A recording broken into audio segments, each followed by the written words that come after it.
Les propos de Jésus dans l'Évangile donnés en méditation sont durs à entendre, mais ils sont dans une visée d'engagement authentique de ceux qui font le pas vers lui. Maître, je te suivrai partout où tu iras. Cette parole du scribe rappelle nos engagements pendant le baptême et l'exigence de mourir à l'homme ancien pour faire croître le nouvel enfant de Dieu appelé à faire l'expérience de la lumière divine. Le oui donné à la suite du Christ dans cette vie de disciple a besoin de confirmation, d'intégration, de dépouillement continu dans un processus constant de régénération et d'union à Dieu, au point de faire de la parole de Dieu non pas une parole extérieure à soi, mais une volonté propre à assumer notre être chrétien. Le scribe des Écritures saintes a dans la synagogue sa chaire où il interprète les données révélées dans l'héritage biblique. Le confort est assuré pour lui à travers cet office. Dans le Christ, il trouve la clé d'interprétation des Saintes Écritures. Le docteur de la loi découvre sans doute en Jésus l'accomplissement de la loi et professe son attachement à lui.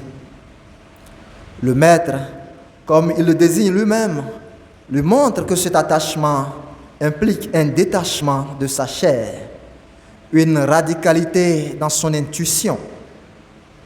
Les renards ont des terriers et les oiseaux du ciel des nids. Le Fils de l'homme, lui, n'a pas où poser la tête. De même que le Fils de l'homme, titre glorieux, s'est dépouillé pour arpenter le dur et âpre relief de la Palestine en allant à la rencontre des foules. Ainsi, la chair dont les scribes sont dépositaires exige d'eux d'entrer dans un nouvel exode pour répandre dans les cœurs la semence biblique qui amène les hommes de l'obscurité à la lumière de celui qu'ils veulent suivre. Au regard de la première lecture dénonçant les crimes d'injustice, d'immoralité, de profanation et d'infidélité du peuple de la première alliance, l'on est en droit de s'interroger sur notre marche à la suite du Christ. Saint Matthieu ne nous dit pas si le disciple a embarqué ou non avec le Christ. Mais nous sommes dans la barque. Mais il ne suffit pas d'y être comme notre être au monde. Il faut rompre avec le monde pour ne pas plonger dans la contradiction. Satan, l'enfant de lumière, est devenu le prince des ténèbres qui, égaré et condamné, est dans la vérité de son choix. Il rôde dans la barque en cherchant à infester les cœurs par les vices et des insinuations. Dans la barque du Christ, il ne règne pas, mais il peut vivre de la contradiction de notre engagement, du balbutiement de notre oui. Ne soyons pas dans la barque comme si on appartenait au monde. L'homme divisé est un homme diminué qui se combat lui-même. Dans la barque, il n'y a pas de compromission.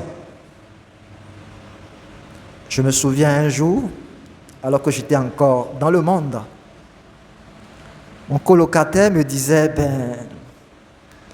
si moi je ne vais pas à l'église, c'est à cause du comportement des chrétiens. Je lui avais répondu que oui, c'est justement parce que nous reconnaissons pécheurs que nous y allions. Mais nous, quand nous venons ici, c'est pour recevoir la grâce et être guéris du mal, devenir une autre personne. Dans la première lecture, nous voyons le prophète Amos qui a un procès contre le peuple. Le monde dehors nous regarde et nous devenons pour eux comme un porteur même de l'évangile que nous sommes appelés à vivre. Rien que par notre manière de vivre, d'accueillir l'évangile, on peut amener au Christ des personnes qui dehors s'interrogent sur le sens même de la vie. Demandons à l'auteur de la grâce de nous libérer des chaînes de contradiction tout en manifestant notre bonne volonté d'entrer dans cette grâce.